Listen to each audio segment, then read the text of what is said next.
Greetings to ladies and gentlemen. I am Rosie, a journalist at Cambodianess, and at this moment, Cambodianess and I are privileged to be joined by British Ambassador to Cambodia, Mr. Dominic Williams, to discuss the coronation of King Charles III, which is being celebrated on May 6 at Westminster Abbey, London. Hence, what does the coronation mean to the world, especially to Cambodia, which established a relationship between the UK 70 years ago in 1953, the years of Cambodia's reclaimed independence from France, and also the same year that Queen Elizabeth II was crowned. So without any further delay, let's meet Mr. Ambassador.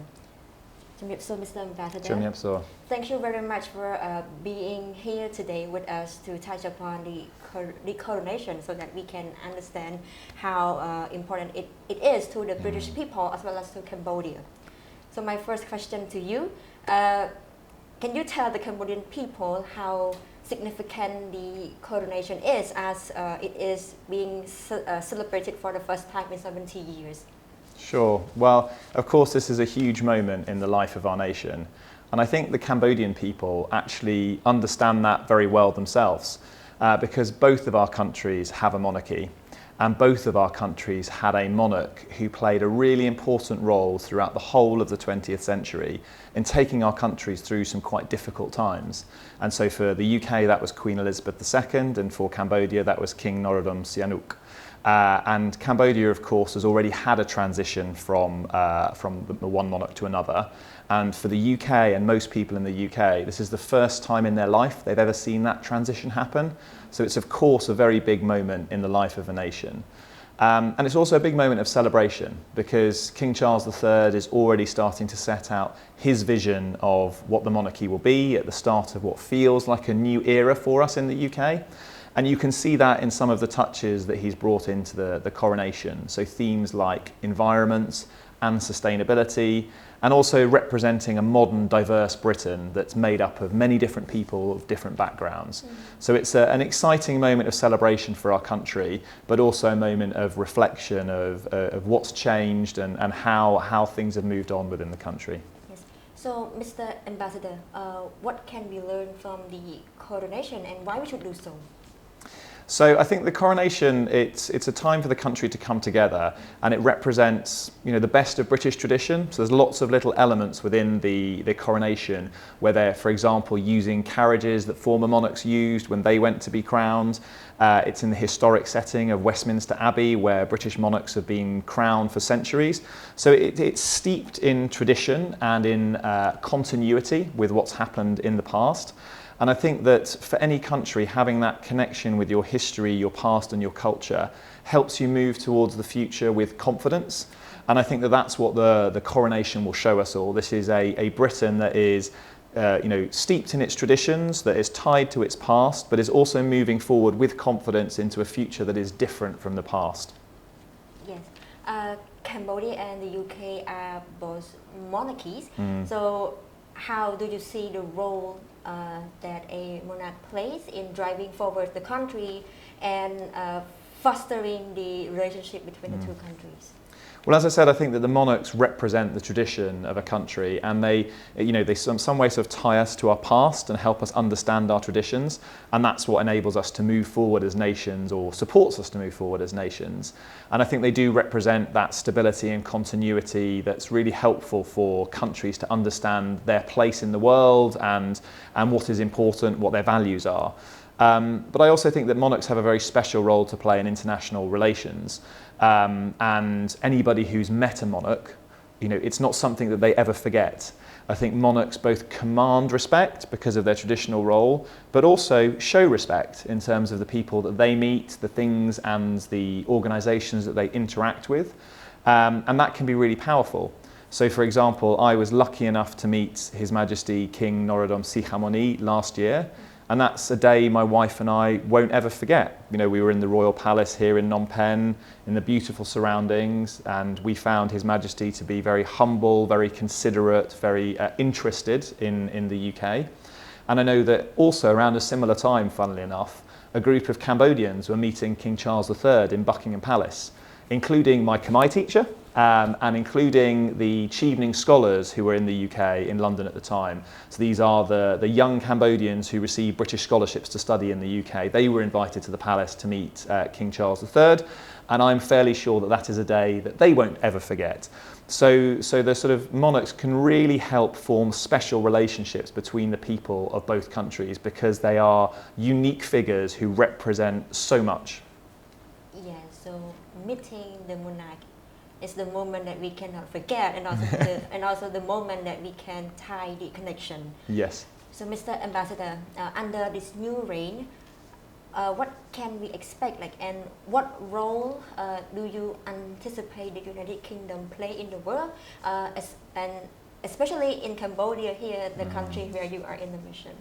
Well, I mean, I think that the UK has always been an international and outward-looking country, and you know that will remain the case. And we've got a lot to offer the world. We're a permanent member of the UN Security Council. We're the largest European contributor to NATO. We're the third largest humanitarian donor in the G7, and we're the first European country to join ASEAN as a dialogue partner. So we've got a lot of influence and partnerships. And I think what we want to do across the world, including in Cambodia, is to use those partnerships and those relationships to stand up for the things that matter to us. And so you can see that today in Ukraine, where we're working very closely to support the sovereignty and territorial integrity of the country of Ukraine. But we also want to stand up for our values and to stand up in support of democracy, stand up in support of women and girls to make sure that they have equal rights in every country in the world. And you know, we're a trading nation, so we've always believed in economic cooperation with other countries, in strengthening our trade ties, because we believe through trade everybody wins. You know, that supports the prosperity of everybody. So those are sort of areas that we would like to work in across the world, including in Cambodia. Yes. So in Cambodia here, as we are reaching 70 years of friendship, which coincides with the coronation. So as a UK ambassador to Cambodia, how can you promote the tie between the two countries? Well, I think that we've achieved a lot in 70 years of friendship and partnership already. So the UK has been a big supporter of the demining activities over many years, and are big supporters of the government's drive for a mine-free Cambodia by 2025. I've mentioned trade already, but the UK-Cambodia trading relationship has really strengthened in recent years, and last year was worth $1 billion in terms of the trade volumes between the two countries, which is remarkable. We've strengthened our political relationship, so Cambodia was very kind in supporting the UK to join ASEAN as a dialogue partner, and we work together on a range of international issues, including things like climate change. And we have a very strong and robust development relationship. So we work together on things like health, and we work very closely against COVID-19 and on the education sector.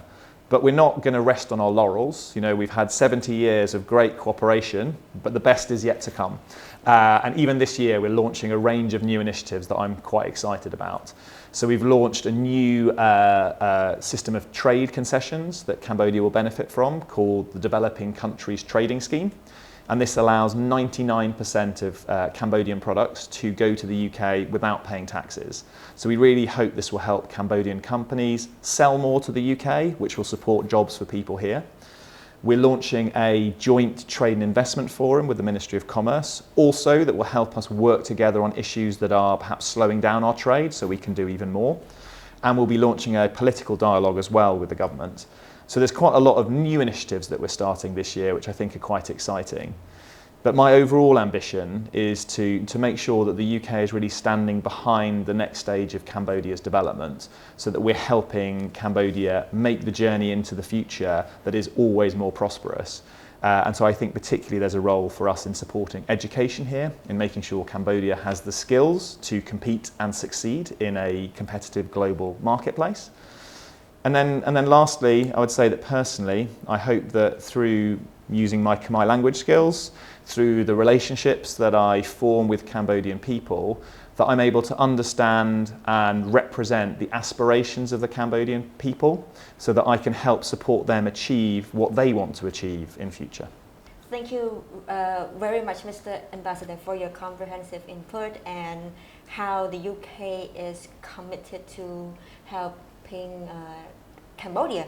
And we are so proud and grateful for your continuous assistance. So we are looking forward to further fruitful cooperation. Thank you very much, Mr. Ambassador. Thank you. Thank you.